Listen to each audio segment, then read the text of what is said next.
selamat pagi semuanya. Apa kabar? Sehat-sehat semua kan? Oke, jumpa lagi di pelajaran ilmu pengetahuan sosial.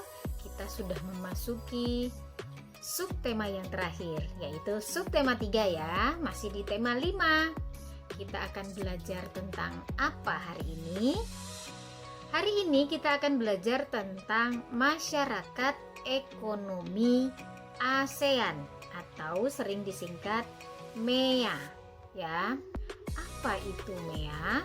Nah, anak-anak ada yang tahu nggak? Kepanjangannya tadi sudah nih, masyarakat ekonomi ASEAN. Nah, kita akan lihat posisi dan peran Indonesia di bidang ketenagakerjaan dalam lingkup ASEAN. Negara-negara ASEAN telah menyepakati terbentuknya masyarakat ekonomi ASEAN atau MEA. Dengan dibentuknya MEA, diharapkan dapat menjaga keseimbangan perekonomian di wilayah ASEAN. Pembentukan MEA memungkinkan arus perdagangan barang dan jasa antar negara ASEAN semakin terbuka, ya. Tidak hanya produk barang dan jasa, kesempatan kerja bagi tenaga kerja antar negara ASEAN juga semakin terbuka dong, ya. Dengan terbukanya arus perdagangan antar negara ASEAN akan mendorong setiap negara untuk selalu meningkatkan kualitas produk barang dan jasanya. Nah, tentu saja dengan ada pemberlakuan masyarakat ekonomi ASEAN ini ada pengaruh positifnya dan ada juga pengaruh negatifnya. Kita lihat satu persatu ya. Pengaruh positif MEA bagi Indonesia. Yang pertama, tentu saja memudahkan kegiatan ekspor dan impor. Yang kedua, memudahkan investasi asing masuk ke Indonesia. Yang ketiga, membuka lapangan pekerjaan bagi Indonesia. Dan yang terakhir, meningkatkan kreativitas pengusaha untuk meningkatkan mutu produk. Nah, dampak negatifnya apa? Pengaruh negatifnya. Yang pertama, adanya eksploitasi sumber daya alam Indonesia oleh perusahaan asing.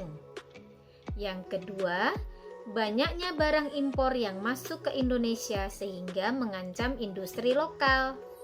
Dan yang ketiga, menambah jumlah pengangguran jika produk dan jasa tenaga kerja Indonesia tidak bisa bersaing dengan negara lain. Nah, berarti kita harus mengantisipasi hal ini.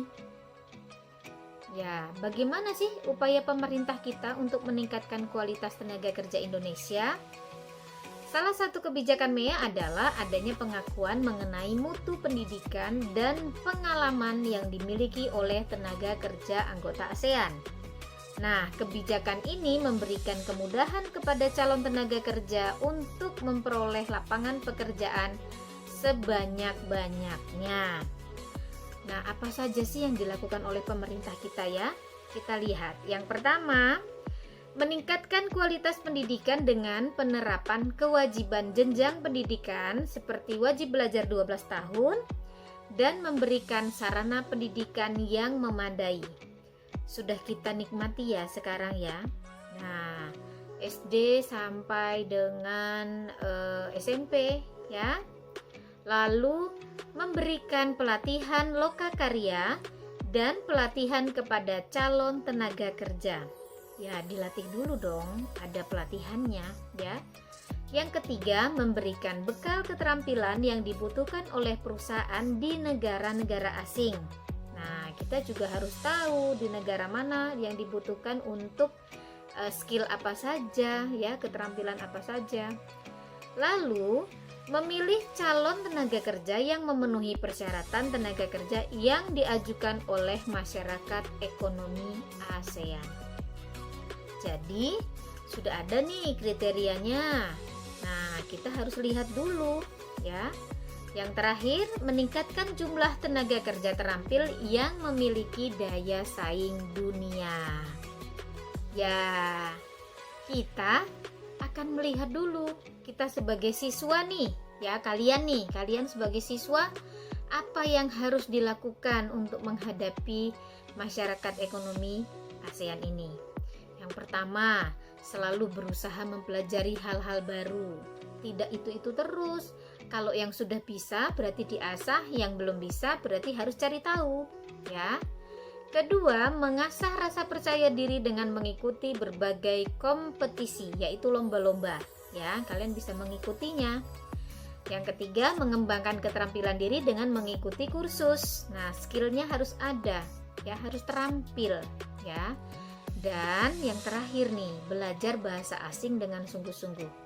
Bahasa apa yang sudah kalian pelajari di sekolah? Yaitu bahasa Inggris. Nah, pada bisa kan? Nah, lalu untuk masyarakat, apa nih yang dilakukan? Usahanya yang dilakukan di masyarakat apa saja? Yang pertama, menyelesaikan pendidikan minimal sekolah menengah atas, ya. Jadi dari SD, SMP, dan SMA. Lalu yang kedua, melengkapi berbagai persyaratan kerja yang diperlukan. Yang ketiga, mengikuti pelatihan yang diselenggarakan oleh pemerintah. Dan yang terakhir, berusaha menguasai bahasa asing minimal bahasa Inggris. Karena kita akan berkomunikasi dengan orang asing, ya.